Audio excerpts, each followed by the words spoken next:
In recent weeks and months, we have seen a shocking increase in extremist disruption and criminality. What started as protests on our streets has descended into intimidation, threats, and planned acts of violence. Jewish children fearful to wear their school uniform lest it reveal their identity. Muslim women abused in the street for the actions of a terrorist group they have no connection with. Now our democracy itself is a target. Council meetings and local events have been stormed. MPs do not feel safe in their homes.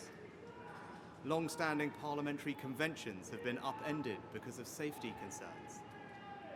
And it is beyond alarming that last night the Rochdale by-election returned a candidate who dismisses the horror of what happened on October the 7th, who glorifies Hezbollah and is endorsed by Nick Griffin, the racist former leader of the BNP. I need to speak to you all this evening because this situation has gone on long enough and demands a response not just from government, but from all of us.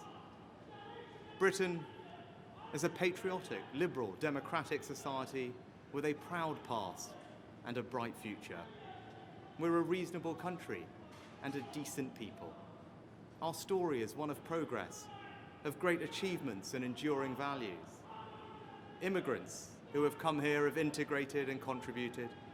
They have helped write the latest chapter in our island story. They have done this without being required to give up their identity. You can be a practicing Hindu and a proud Briton as I am, or a devout Muslim and a patriotic citizen as so many are, or a committed Jewish person and the heart of your local community, and all underpinned by the tolerance of our established Christian church. We are a country where we love our neighbours and we are building Britain together. But I fear that our great achievement in building the world's most successful multi-ethnic, multi-faith democracy is being deliberately undermined. There are forces here at home trying to tear us apart. Since October the 7th, there have been those trying to take advantage of the very human angst that we all feel about the terrible suffering that war brings to the innocent, to women and children, to advance a divisive, hateful ideological agenda. On too many occasions recently, our streets have been hijacked by small groups who are hostile to our values and have no respect for our democratic traditions.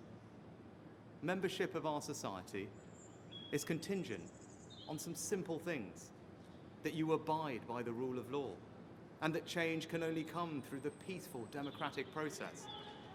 Threats of violence and intimidation are alien to our way of doing things.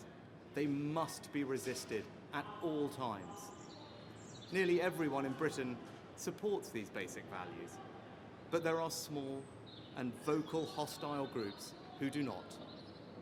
Islamist extremists and the far right feed off and embolden each other. They are equally desperate to pretend that their violence is somehow justified, when actually these groups are two sides of the same extremist coin. Neither group accept that change in our country can only come through the peaceful democratic process. Both loathe the pluralist modern country we are. Both want to set Britain against Britain, to weaponize the evils of anti-Semitism and anti-Muslim hatred for their own ends. The faith of Islam, peacefully practiced by millions of our fellow citizens, is emphatically not the same thing as the extremist political ideology of Islamism, which aims to separate Muslims from the rest of society. Islamist extremists and far-right groups are spreading a poison. That poison is extremism. It aims to drain us of our confidence in ourselves as a people and in our shared future. They want us to doubt ourselves, to doubt each other, to doubt our country's history and achievements. They want us to accept a moral equivalence between Britain and some of the most despicable regimes in the world. They want us to believe that our country, and the West more generally, is solely responsible for the world's ills, and that we, along with our allies, are the problem. In short, they want to destroy our confidence and hope. We must not allow that to happen. When these groups claim that Britain is and has been on the wrong side of history, we should reject it and reject it again. No country is perfect, but I am enormously proud of the good that our country has done. Our place in history is defined by the sacrifices our people have made in the service of their own freedom and that of others.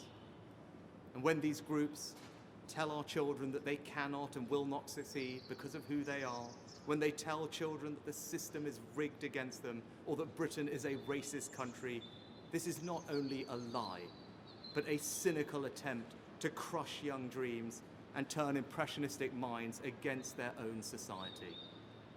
I stand here as our country's first non-white Prime Minister, leading the most diverse government in our country's history, to tell people of all races, all faiths and all backgrounds, it is not the colour of your skin, the God you believe in, or where you were born that will determine your success, but just your own hard work and endeavour. And we must be prepared to stand up for our shared values in all circumstances, no matter how difficult. And I respect that the police have a tough job in policing the protests we have seen and that they are operationally independent. But we must draw a line. Yes, you can march and protest with passion. You can demand the protection of civilian life. But no, you cannot call for violent jihad. There is no context in which it can be acceptable to beam anti-Semitic tropes onto Big Ben in the middle of a vote on Israel-Gaza. And there can be no cause that you can use to justify the support of a prescribed terrorist group like Hamas. And yes, you can freely criticize the actions of this government, or indeed any government. That is a fundamental democratic right.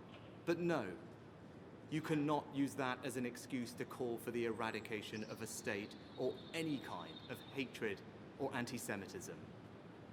This week, I've met with senior police officers and made clear it is the public's expectation that they will not merely manage these protests, but police them.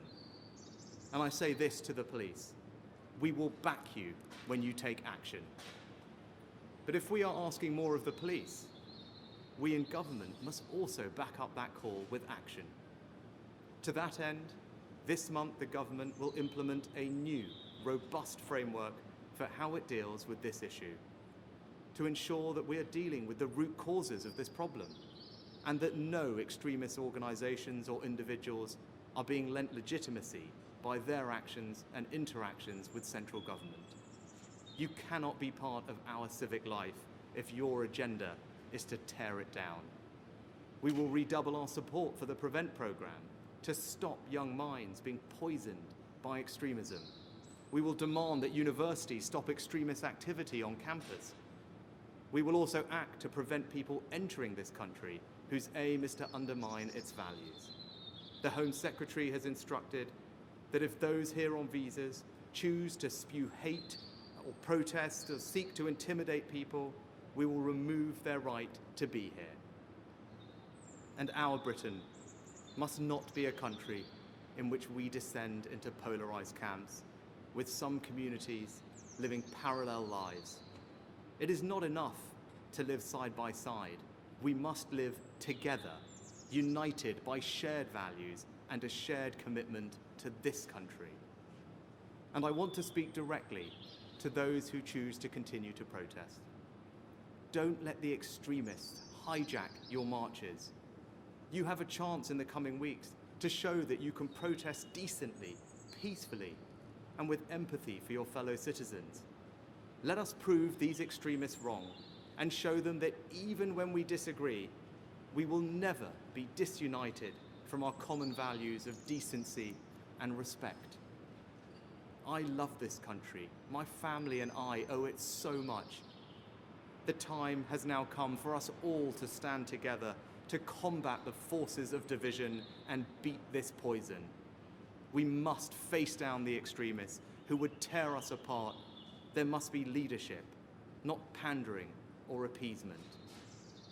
When they tell their lies, we will tell the truth. When they try and sap our confidence, we will redouble our efforts. And when they try and make us doubt each other, we will dig deeper for that extra ounce of compassion and empathy that they want us to believe doesn't exist, but that I know does. If we do that, we can build on our great achievement in creating today's Britain, a country of kind, decent, tolerant people. We can make this a country in which we all feel a renewed sense of pride. This is our home. So let us go forward together, confident in our values and confident in our future.